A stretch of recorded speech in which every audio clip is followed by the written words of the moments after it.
Dukun Jindan panik ditantang pembuktian kebal benda tajam, netizen tetap sabar ngundang orang gila. Perwakilan dari Persatuan Dukun Indonesia yakni Dukun Jindan dan pengacaranya Firdaus Oiwobo hadir dalam sebuah kanal YouTube Dr. Richard Lee. Hadirnya perwakilan Persatuan Dukun Indonesia dalam kanal YouTube Dr. Richard Lee adalah untuk memberikan klarifikasi bahwa opini yang dibangun oleh pesulap merah tentang dukun adalah salah. Pengacara Persatuan Dukun Indonesia di hadapan Dr. Richard Lee mengungkapkan bahwa ucapan pesulap merah yang menyebut ada dua tipe dukun yakni dukun penipu dan dukun cabul adalah kesalahan besar. Menurut Firdaus Oiwobo sebagai pengacara dukun, ucapan sang pesulap merah sangat melukai hati Persatuan Dukun Indonesia. Dan semua tuduhan yang dialamatkan kepada dukun-dukun Indonesia oleh pesulap merah tidaklah benar. Pihak pengacara Persatuan Dukun Indonesia berkilah dalam kehidupannya hanya oknum-oknum dukun penipu saja yang tidak tergabung dalam Perhimpunan Dukun Indonesia yang berani melakukan penipuan dan tindakan cabul terhadap kliennya. Akibat ucapan pesulap merah terkait dukun cabul dan dukun penipu dirinya kemudian dilaporkan oleh Persatuan Dukun Indonesia terkait pasal pelanggaran UU ITE, karena menghina profesi dukun melalui media sosial.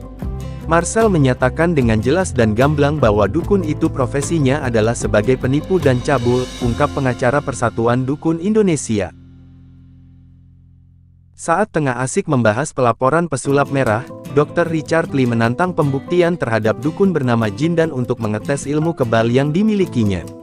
Dukun Jindan yang mengaku Habib dan masih keturunan Mbah Priok itu pun pada awalnya menyanggupi tantangan pembuktian Dr. Richard Lee. Saat itu juga Dukun Jindan meminta Dr. Richard Lee untuk membawakan benda tajam yang berupa jarum aboket untuk segera melakukan pembuktian ilmu kebal. Ketika Dukun Jindan yang mencoba melakukan penusukan jarum aboket menggunakan tangan sendiri dicegah oleh Dr. Richard Lee. Dr. Richard Lee mengatakan pembuktian tersebut akan ada unsur trik, dan harus dirinya lah yang menusukkan jarum tersebut ke tangan Dukun Jindan, untuk mengetahui fakta ilmu kebal yang sesungguhnya. Namun Dukun Jindan yang panik malah menantang saling tusuk-menusuk jarum pada tangan Dr. Richard Lee. Dr. Richard Lee yang sudah menjanjikan iPhone 13 Pro Max pun menolak karena persetujuan awal adalah hanya pembuktian ilmu kebal, bukan jadi ajang adu duel. Akhirnya Dukun Jindan yang panik enggan menusukkan jarum aboket besar dalam tangannya, yang diduga Dukun Jindan panik triknya terbongkar. Karena siasat berkelit yang dilakukan Dukun Jindan, dirinya pun menjadi bahan olok-olokan netizen di kolom komentar.